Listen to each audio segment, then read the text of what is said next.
This is the concierge, sir.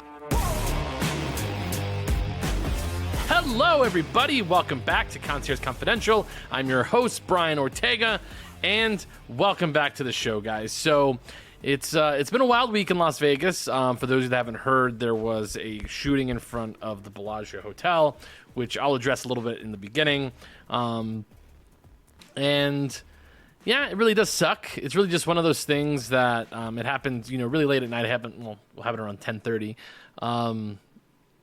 Right in front of the Bellagio. So I have to say I haven't walked in front of the Bellagio in quite some time, just because it gets actually quite congested in that area now, which it used to not. It's still a very wide street, but there are certain pinch points where it gets pretty busy.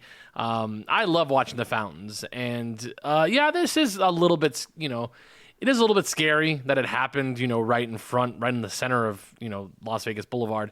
And the question that people always end up having is the Strip safe? For the most part, I would say yes, the Strip is safe. This is obviously an outlier event. But most of the time, I usually tell people, as long as you stay on the Strip, like where all the lights are, center of the Strip, and essentially anything from like Mandalay Bay all the way down to, I would say, the Wynn, you're good. And then you can even walk in between like Resorts World and Fontainebleau, and it's not that far away. But yeah, it just really sucks that happened. It's between two YouTube streamers, and it's really unfortunate. I think I would obviously. Everybody always is super vigilant after one of these things happens. Like, do you go to see the fountains right away? Maybe hard to kind of go hang out there, at least in front of the fountains. So there's other places to watch the fountains from. But yeah, it is tough. I would say that it is, still relatively safe to be on the Strip, especially in the hotels with all the security. In the hotels is obviously one of the safer places to be, just because of the actual security sort of apparatus that's built inside of a casino. But again, when you're out on the Strip, anything can kind of happen. The best thing you can do is just, be vigilant. Just keep your eye out for those kind of things, and try to be safe as possible. Obviously, in the daytime, it doesn't, get as crazy, but at nighttime is when it does. You do have to be a little bit more,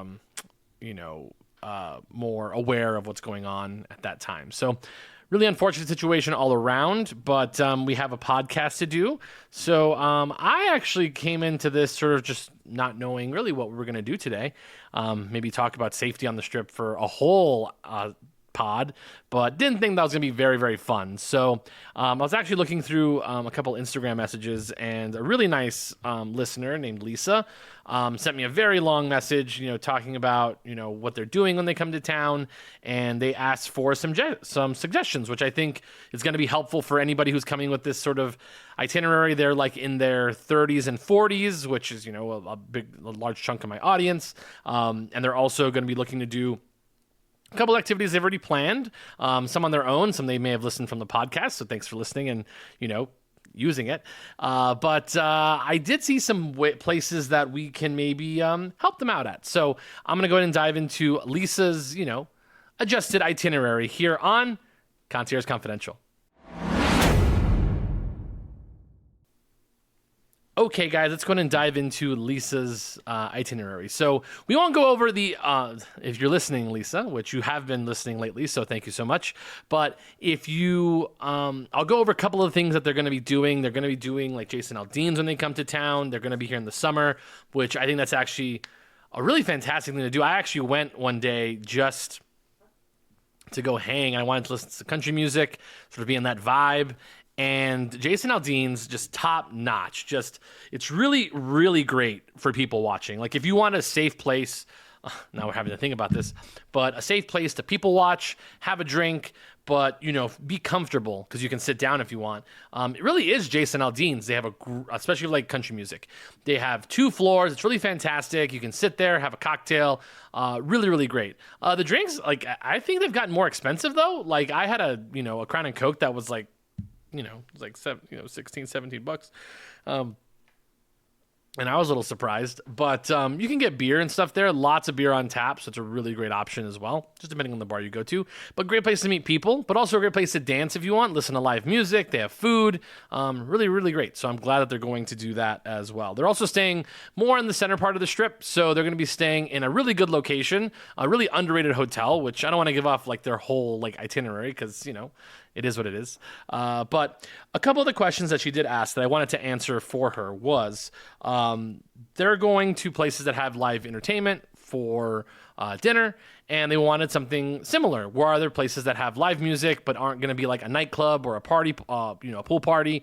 And I have a couple options. So a couple places that I do want to like highlight is over at the Mandalay Bay, which again, these aren't, I did light research on some of these where I know where these things are. I know that they are not exactly close to where they are going to be at. Like if they're staying at places like, let's just say, Planet Hollywood, I would have liked to recommend something that's at Bally's because it's right next door, but sometimes it just doesn't work out that way. So I'm doing the best I can. These will be on the Strip and accessible through, Uber, taxi, if you'd like to go. So one of the options, they wanted to go to a place with good entertainment that was, part of the bar or something of that nature. And one good option would be Rhythm and Riffs. That's over at the Mandalay Bay. They play usually rock music, but it's usually going to be like classic rock music. They do a lot of covers. They'll even do things from like the funk era, like Play That Funky Music, White Boy. It's usually stuff that's very approachable. It's not going to be too off-putting. It's not like hardcore rock. It's definitely going to be more easily listening to 80s classic rock style, which is connected to the bar, obviously, Rhythm and Riffs. And it's a really great place to listen and watch live music, if you will. Which actually brings me to my next point, because we're at that hotel. It sort of could be a twofer if you wanted to go and do Rhythm and Riffs. You can also go over to Swingers. So Swingers is a mini golf location, and I say it's just mini golf, but it's actually really, really cool on the inside. It's really done up. It actually used to be a nightclub. It used to be not light nightclub, so it actually is multiple tiered, and it's sort of carnival themed, which is really, really cool. They have really great signature cocktails. You can pay and you can go in the daytime or the nighttime, doesn't matter, but a really great fun activity to do as an adult if you don't want to gamble too much and you don't want to do the nightclub scene. This is a really fun way to do something that's an activity that feels adult, feels Vegas-y, and you're also able to go, to the bar after once you're done over at Swingers. So those are actually two great options to do over at Mandalay Bay that are made for adults that I think would be really fun to experience once you're there. So that's what I would recommend. Actually, if we flip and we go over to the Flamingo Hotel, which is, again, more centrally located. And again, we're looking for bars or restaurants with live music. That's really like the focus that we're looking for. So if you go over to the Flamingo, they actually have a brand new place that just opened. And actually, before I get to that, they do have a really cool speakeasy called, it's inside of Myers. It's Bugsy and Myers Steakhouse. They have a place called, so if you go inside, it's called the Count Room, which that's a nice little speakeasy that doesn't get really sort of a lot of publicity because of its location, because it's at the Flamingo, but really, really pretty on the inside, has that very classic Vegas look to it, looks really, really nice. Highly recommend checking that out over at the Flamingo. But they did just open up a new restaurant, Havana 1957, which looks like it's been redone. Looks really nice, by the way. Yes, they do have a live music. So they bring a vibrant spirit of golden era Cuba, or golden age Cuba. And then they have, obviously, Cuban cuisine, and then live entertainment, along with the great atmosphere that it brings. So I've actually seen them redo this, and it actually looks really, really cool. I've seen videos of it. It looks really, really fun. Highly recommended. Definitely check it out once you're there. Also, if we're still in that area near the Flamingo, they have the Link Promenade, which the Link Promenade gives a lot of options in terms of what to do in the evenings or even the daytime, but at night it's really great. It's lit up. It's beautiful. It's sort of like a simulated street of sort of like downtown Disney, where it has, but like for adults, where it has all these bars and restaurants that you can walk essentially from Las Vegas Boulevard down to the High Roller. They also have a zip line if you are so inclined, but they do have a lot of great live music venues. They do have the American Bar, which if you want something that's very, very casual, very like summertime, what sort of looking for, like yacht rock kind of feel. That place is really good. They also have a barbecue restaurant right next to it, which I forgot the name of the barbecue restaurant, but they do also have live music as well, but also great food. And the Ice Bar, which is right next door, which is always the cheesiest, but sometimes the most fun, Vegas thing to experience at least once. But the Link Promenade really opens up to anything that you'd want to do in terms of dining, having a cocktail, and of course, people watching. And it feels quite safe on that little area as well. Well lit, and again, really easy access. It actually pops you out right in front of Caesar's Palace, which they're actually putting in an Omnia Day Club because they were like, man, we need to make money in the daytime too. So still live entertainment. Another one that I kind of were bouncing around here at the New York, they do have the Dueling Piano Bar, which does get quite rowdy, I have to say. If that's your vibe, it's not really my vibe, but if that is your vibe where you want something that's a little bit, more raucous, the Dueling Piano Bar over at New York is really unmatched. It's been here for so long. It does feel sort of like an old Irish pub, obviously, and it's really, really great. And I said Dueling Piano Bar, right? Because sometimes I say Nine Fine Irishmen, which is also there. But Dueling Piano Bar over at the New York, absolutely phenomenal for late night hangs. And again, if you want to have a good sing along, that's a good option. If you want something a little bit more refined, you can head over to the Wynn Hotel, where the Wynn, if you go to their cocktail bar at the Encore, it actually sits in front of the pool area. It's sort of dug down, this little sort of lounge that has a piano, which usually on the weekends will have a singer or dueling pianos. I believe it's usually dueling pianos over at that lounge. You can sit there in the sort of sunk-in area for couples, or you can sit on the bar up top, which actually gives you perfect view of the rest of the casino. But beware, those of you gentlemen out there, if you do sit at the Encore bar where the lounge is, where the actual piano bar is, there's really only two sort of big bars that way. That is a hot spot.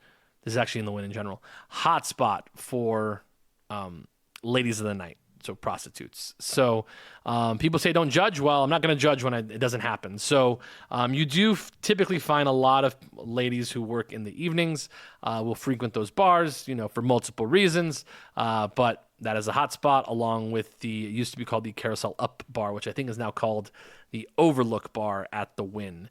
So again, maybe I'll do an episode where I just highlight all the prostitute hangout spots. I don't think I'm going to do that, but there are certainly places where it is much more frequent than other spots. So another place, so we're still looking for live music. So last little bit here, I would recommend if you go down to the north end of the Strip, we have Resorts World, which is quite large, although don't go during the daytime because everything is freaking closed, but they do have Gatsby's. I'm not a huge fan of Gatsby's just because of the location. It's not really something that I like to do because it feels so much cooler if it was sort of more secluded, but it is quite open. They do have live music there. It's usually pop music, usually top 40.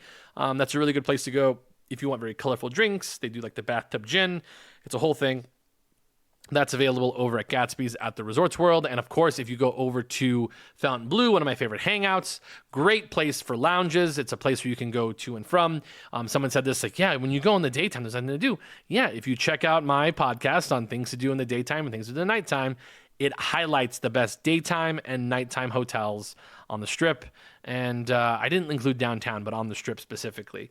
But if you go over to the Fontainebleau, they do have in the Collins Bar every single night live music from a piano player.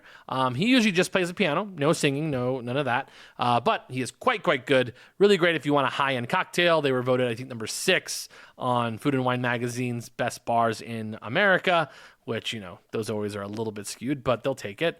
And other than that, they also have the Nowhere Bar, which has become very, very famous, which I thought it would never be famous. But Nowhere Bar is sort of like this hidden bar over at the Fontainebleau, located on the second floor next to the guest elevators. Essentially, you have to go up the escalators sort of towards the spa. So head like you're going to the spa and then veer to your right, and you will see a little space where they have like stanchions, one to go left into the elevators and one to go right, which takes you to the Nowhere Bar. That usually operates later in the evening. They do recommend reservations nowadays. You can walk up, but it does get quite busy, and if it gets busy enough, there will be a line, which it's even harder to get in. But yes, you can make reservations, and it's sort of like this sort of a lounge atmosphere with, pool table. They have couches. They have a bar top. The cocktails themselves are okay, but the live music is really, really phenomenal. I was here during like Grammy week, and you had all these different sort of like Grammy like worthy artists hanging out in that area. So that is the Nowhere Bar. If you want to go downtown, because it looks like they are wanting to go downtown for at least a little bit, a place that I always like to recommend if you're trying to have a good time as an adult is the Legacy Club. Legacy Club is on the top floor of Circa, which gives you a beautiful view of the Strip looking north.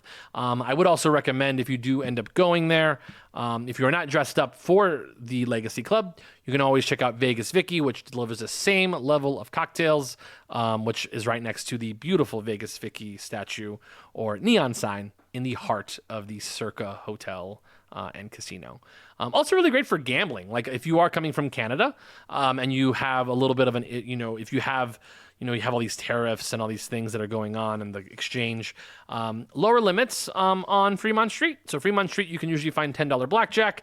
At most places, you do still have to search a little bit for it, but most places will have 15, including Circa itself. Circa is also 21 and over, so if you want to be in a place that doesn't have children, that is a good choice. If you are there late enough, you can go right next door to the Californian, where they have their famous, absolutely famous oxtail soup available, I believe, after 9 o'clock. It actually might be like 10, but you just double check. But it's called the oxtail soup, and that is at the, I believe it's the cafe over at the California, which is right next door to the Circa Hotel and Casino. If you are looking to go off the Strip, so in between the Strip, so we're talking the Arts District, which I think I'm going to become much more of an advocate for the Arts District, which is really coming back in the past 5 years. It's really become a place that feels really, really safe to walk down. You get a lot of locals, which is cool for me because I'm a local. And people who, it's sort of like the local that's a little bit refined, especially at certain bars that you go to. They have, I believe, Liquid Diet, which I've never been to, but it sounds so interesting when they talk about it. But a place I really enjoy, two options. They have the Doberman, which you can make public reservations for, which is essentially like half members, half, special engagement, where you can, actually make a reservation for this place. They only do cocktails, the Doberman, and I believe it's usually very early or very late in the evening is when they have the anybody can come menu. Or sorry, anybody can come sort of reservation availability. But the Doberman is right next to Nocturno, which is a fabulous cocktail bar that I like to frequent, that really knows how to craft a cocktail, especially for people who love to try different types of cocktails and are very adventurous, or people who are just getting into the cocktail game and want a little bit more history on why their drink is made that way, why it tastes that way, and all that other good stuff. And they have good bites, too. They have good steak, which is nice, which is used to be on the late-night menu, but now it's an all-day thing. They also have chicken fingers that are becoming very, very popular. I'm assuming they're going to be just as popular as the Delilah chicken fingers that have become, infamous with that fantastic hot over at the Wynn Hotel and Casino.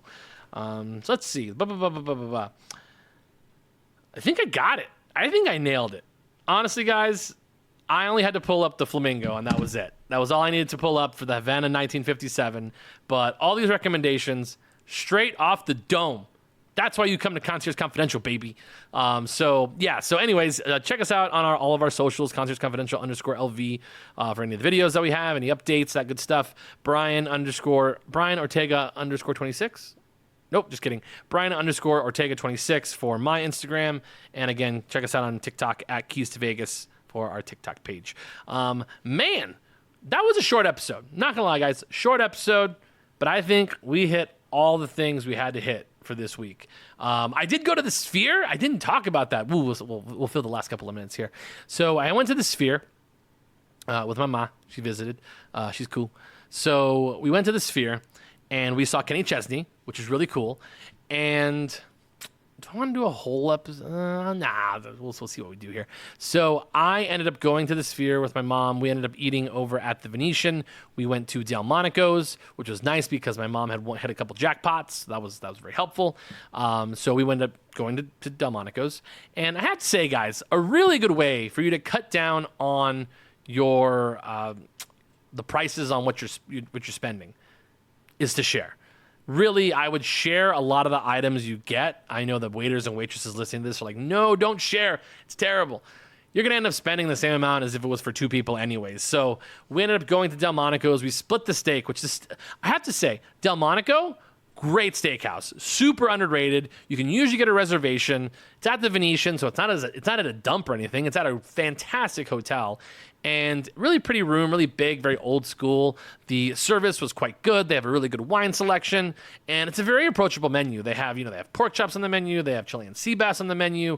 They have, tableside Caesar salad, which I have to say, guys, I would not recommend the Caesar salad at Delmonico's. I know I'm like sort of talking it up how it's great, but that was the one setback that I was like, I don't think I wanted the salad. It's also quite expensive. It's like $40 for that salad. So you cut it in half and then boom, there's your food. It was funny because I was looking at old videos or old comments of videos that I made. Like, how can you call that affordable? That's like when I put the prices on things. And then I found out that, people take that really, really serious, which is good. It's good you take it serious. But the thing is that I went with a group and I said it was $190, which is a lot. But that's the thing. You're with a group. You're doing all these trying. You're sort of splitting everything equally. And that's what it came out to. So, again, I understand that is not realistic. But it is what it is. At least I put the price in the things that I paid for, unlike some other influencers out there. Again, not bitter. But anyways, back to the Sphere. So we went to Delmonico's. I had the steak. It was like an 18-ounce ribeye, which we split, which was quite good. And then they also come with these like beautiful, like not croquettes, but they're like these like little like, oh my goodness, I forgot the name of them. But they're like airy pieces of bread. Delicious. We also had a salad, and then we had the sides. So I had the fingerling potatoes are the win. That is the one you go with, is the fingerling potatoes. What else did we get? I think that's all we got in terms of the sides. Yeah, and I did ask for ketchup, which I did feel terrible. But it was for the potatoes. It wasn't for the steak. It was actually quite delicious. Then we got a dessert, which was the banana cream pie, because it is Emerald Lagasse, and it was very tasty. All of that ended up coming out to, it was about $200 because we both had a cocktail, and then we also had, dessert and an appetizer, all the other stuff. And, when you look down to it, you're usually going to spend about $125 to $150 per person at a steakhouse, in general. So coming in under, what it would be for that, not too bad. That's about $105 a person, which is pretty normal for like a dinner in Las Vegas if you guys got your own thing. But could you imagine if my mom got her own steak, it would be a $300 bill. So we essentially cut the bill almost in half. But went to Delmonico's, hung out for a little bit. We ended up going and playing a little bit of slots, which again, really important to understand this. So we got there pretty early. We got there, it was about 5 o'clock when we got to the Venetian. Our reservation was for 5:30. The concert was at 8 o'clock. We got there early, and we were able to find out that you have to check this. So if you're going to go to the Sphere, the indoor walkway that gets you from the Venetian Palazzo to the Sphere directly, that walkway is inside, which is quite nice. But sometimes they have very large conventions at the Venetian Convention Center, the Sands Convention Center, or something else now. But it was closed. We found out that walkway was closed off to the public. So they could not go that way. So you had to go outside in front of the Palazzo, and that's really the only way to get to the Sphere if you're not going down the long bridge that connects the Venetian to the Sphere. You have to walk on the Palazzo side of the street. So you have to walk on, it's called Spring Mountain, and that's the road you have to walk to get to the Sphere. But once you get to the Sphere, it's pretty streamlined once you get in. I think maybe when we went for the Eagles, it was a little bit more security, and they were still trying to figuring things out. But for us getting into Kenny Chesney, no problem. We got there about 20 minutes to spare before 8 o'clock, and then we also did know that there was an opener from 8 to 8:30. there was an opener up until 8 o'clock, and then the Kenny Chesney would come out about 8:30. So we ended up, shopping, doing all that stuff. Again, same rules apply when you go. Make sure you go when you go to the center part of the Sphere on the ground floor. That's where they have the best gift shop, which again, that's where you get the best merch. Also, and really important, when you go get your drinks, a little disappointed in this, is that it says it's served in a souvenir cup. My mom got a drink called the Island Girl, which comes in a souvenir cup, is what it said. Everybody thought it was going to be in a Kenny Chesney cup. It was not. It was in a black sphere glass or cup. And it was like, what is going on here? So she ended up with that one. I ended up getting an actual Kenny Chesney glass because I asked for one. I was like, can I get one of those? And then that's where they put my drink in. Also important to remember, if you're going to be getting 2 drinks. So this is the thing. Is like you go to this, you go to the Sphere. Then you're going to go to your seat. You don't want to have to go going back and forth if you want a water or anything like that. So you get a water. So we ended up getting 2 drinks, a drink for me, a drink for my mom, and then also 2 waters, just to have waters available. The last time we went, they were in these cool aluminum canisters, and it was delicious, cool water. The second time, regular bottles of water, and they took the caps. What are we doing here? You took the caps away from us. I'm so angry. But I mean, it is what it is. But again, they take the caps. So just be aware that if you get a bottle of water at the Sphere, they do take the caps off. How much is the drinks? It was for 2 cocktails and then 2 waters. I got a double. It ended up being, it was about $70. So again, it's expensive, totally expensive, but it was a great time. And then again, the Sphere experience itself was just really fantastic. Maybe I'll just do an episode on, what the Sphere is like. But the Sphere itself is really, really cool. I mean, what can't be said that people have said about it already? It's a really immersive experience, but it does depend on who's performing. I really like Kenny Chesney's music, although I'm really mad that he didn't do "She Thinks My Tractor's Sexy." But he does have a lot of guest artists that come out. So I think they had Grace Potter, who comes out and sings "You and Tequila," and then a really, really fun one. They had Uncle Kracker come out to sing, When the Sun Goes Down, but then he did the Follow Me, and then he also did, what else was the other one? He did Follow Me, it will be all right. So he did that one, and then he also did, he did another one. Wasting away on a come true. He did that one too. So he was great, but also, some songs were missed by Mr. Kenny Chesney, but it's okay. There was also issues, I think, with Kenny Chesney's video screen because there were certain animations that I had seen before, which I tried to avoid, that I did not see at our show. And there were a lot of sort of the generic, just him as on the screen shots, which for the Eagles, we did get a lot more immersive videos for that particular show. So something to just sort of think about, that when you go to a residency at the Sphere that is a shorter term, which Kenny Chesney is a very short term, I think he's only maybe there a month, may not have the extent to things that say the Backstreet Boys or the Eagles or Dead & Company might have that go there pretty frequently. So just keep that in mind. But try to sit on the edges because, man, those seats in the middle are when you in the row. I think this is just in general theater etiquette. The centers are absolute murder. I had to go to the bathroom once, and I felt like I was stabbing people to have to leave. So again, it is what it is. But leaving's not too bad. It's actually pretty slim, pretty streamlined when you actually have to leave the Sphere.